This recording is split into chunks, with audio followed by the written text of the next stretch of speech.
और supreme court of Pakistan के 3 रुकनी bench ने मखसूस सीटों पर स्टे ऑर्डर जारी कर दिया और अब एक लार्जर बेंच बनेगा।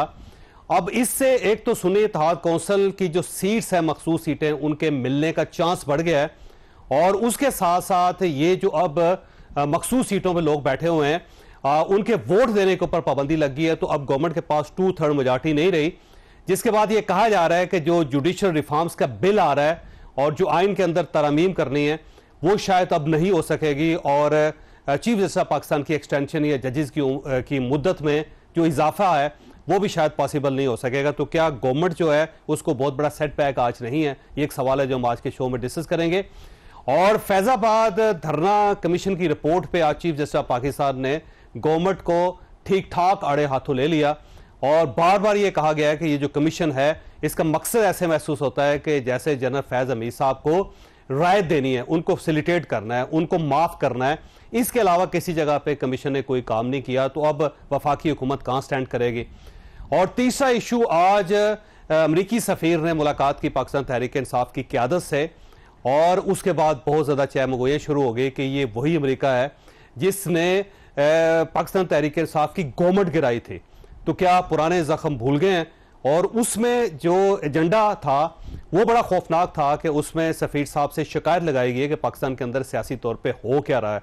तो क्या अब अमेरिका से रिलीफ मांग रही है पार्टी? ये भी एक सवाल है जो हम आज के शो में डिस्कस कर रहे हैं।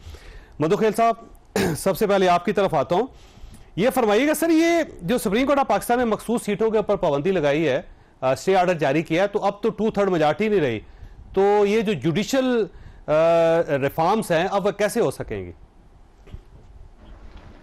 बहुत बहुत शुक्रिया चौधरी साहब। पहले तो ये शोशा कहाँ से आया कि 2/3 मेजॉरिटी के जरिए जो ना चीफ जस्टिस को एक्सटेंशन दी जा रही है।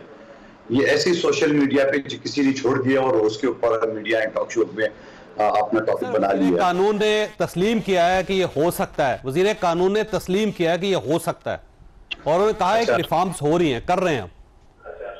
अच्छा, नहीं, उसने ये नहीं कहा वजीर कानून ने, मैंने भी सुना था उनको।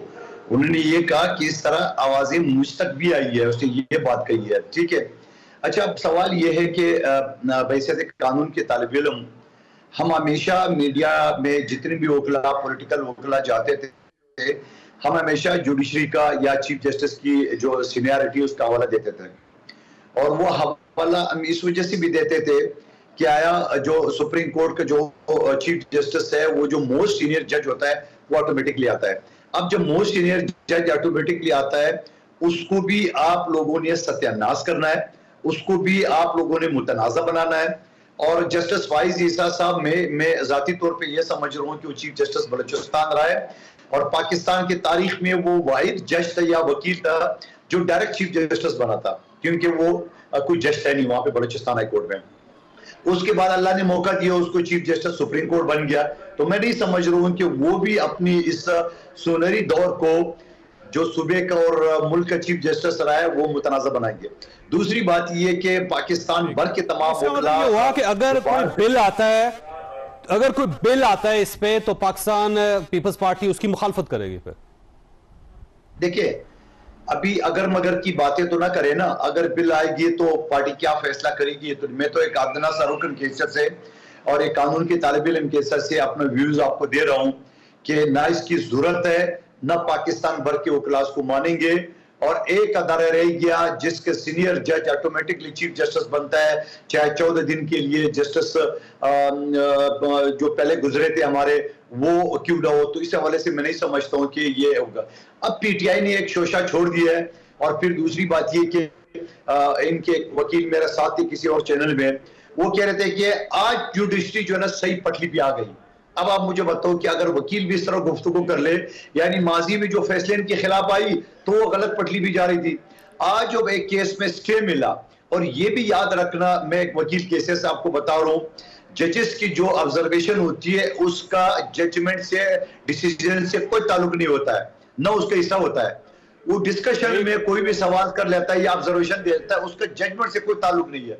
और मैं ये भी आपको बता दूं कि ये एक स्टे है, एक टेम्परेरी डिसीजन है। जब फाइनल जजमेंट आएगा या जो लार्जर बात बनने की बात करती है उस वक्त ये फैसला आएगा क्या ऑलरेडी इलेक्शन कमीशन ने बिल्कुल ठीक है, आपकी बात दुरुस्त है। डॉक्टर साहब के पास जाने दें, मैं आऊंगा वापस आपके। मैं साहब ये फरमाइएगा सर अमई साहब कि गौहर खान साहब का ये कहना है कि 2/3 मेजॉरिटी अब इनके पास नहीं रही, अब ये एक्सटेंशन नहीं दे सकते चीफ जस्टिस पाकिस्तान को, या बिल जो रिफॉर्म्स का है वो पेश नहीं कर सकते, तो आपका ख्याल ये कि मखसूस सीटों के जरिए ये काजी साहब का रास्ता रोका गया?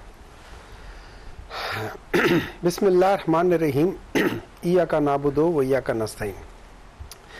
देखिए, इन लोगों के हमेशा से अज़ाइम ये थे, हमेशा से थे, हैं और रहेंगे कि ये किसी तरीके से अपने जैसे जो नॉन पॉलिटिकल मैरिट लोग हैं उनका रास्ता हमवार करें। अब हो सकता है ये सारी वो जो होती है ना, एक क्या सराई होती है, एक इंसान हो सकता है दिमाग में गलत बातें आ रही हों कि यार ये ऐसे नहीं है, लेकिन आ जाती हैं कि इंसान सोचने में मजबूर होता है कि देखिए हमारे मुल्क में ये जो सिंबल है, पाकिस्तान में ये सिंबल क्यों इम्पोर्टेंट है? पाकिस्तान में ये सिंबल इसलिए इम्पोर्टेंट है कि जो आवाम है, वो ज्यादातर आवाम जो है वो अनपढ़ है, वो नहीं समझते। ठीक है, मैं उसी तरफ आ रहा हूँ। अदरवाइज पॉलिटिकल पार्टी रजिस्टर्ड हो और सिंबल हटा दिया जाए तो आप बेसिकली उस पॉलिटिकल पार्टी का जो बेसिक फंडामेंटल राइट है आप उसको हटा। ये भी सुन्नी इत्तेहाद काउंसिल को रिलीज सुन लो ना, सुन ले। पाकिस्तान तहरीक इंसाफ के साथ जुल्म हुआ था जब चीफ जस्टिस साहब ने उनसे ये सिंबल ले लिया गया था, जब chief election commissioner supreme court ने आज फैसला किया। सर सबर कर लेना, इसी सुप्रीम कोर्ट में आज फैसला किया, लेकिन उस बेंच में चीफ जस्टिस साहब नहीं शामिल थे ना। ठीक है, आप चीफ जस्टिस साहब को डाल दें, फिर देखिए फैसला क्या होता है। ठीक है, आपका ख्याल चीफ जस्टिस आपके खिलाफ है? हमें बिल्कुल ऐसा लगता है, क्यों? उन्होंने जो पेशावर हाई कोर्ट का जो डिसीजन था उसको अगले दिन उठाया और दूसरे दिन खत्म कर दिया, लेकिन वहां जो हमारी अपील पड़ी है वो पिछले 1.5-2 महीनों से पड़ी है, वो नहीं उठा रहे। वो क्यों नहीं? हमें तो ये लग रहा है ना, है या नहीं है, हमें ये लग रहा है। तो अब सवाल ये उठता है कि ये इन लोगों ने जो सब कुछ किया था, क्या ये इस बेसिस पे, क्या ये सारा कुछ एक प्लान का मंसूबा था? हमें तो ये लगता है ना, हो या ना वो और बात है, हमें ये लगता है कि it is you scratch my back and I scratch your back. अभी ये उनकी को इसलिए एक्सटेंशन देना चाहते हैं कि उन्होंने इनको सपोर्ट किया। मुझे तो यही लगता है। मुझे एक बात बताएं, एक आदमी जो कन्विक्टेड हो, पाकिस्तान का जो कानून है वो उसको इजाजत नहीं देता कि वो अपने आप को कोर्ट्स में सरेंडर करे। वो उसको कहता है कि आप पहले जाओ, अपने आप को सरेंडर करो, दोबारा जेल में जाओ, जेल से फिर आप अप्लाई करो। एक्चुअली उसको क्या, उसके वकील को भी इजाजत नहीं देता कि आप करो, उसकी सुननी नहीं पड़ती।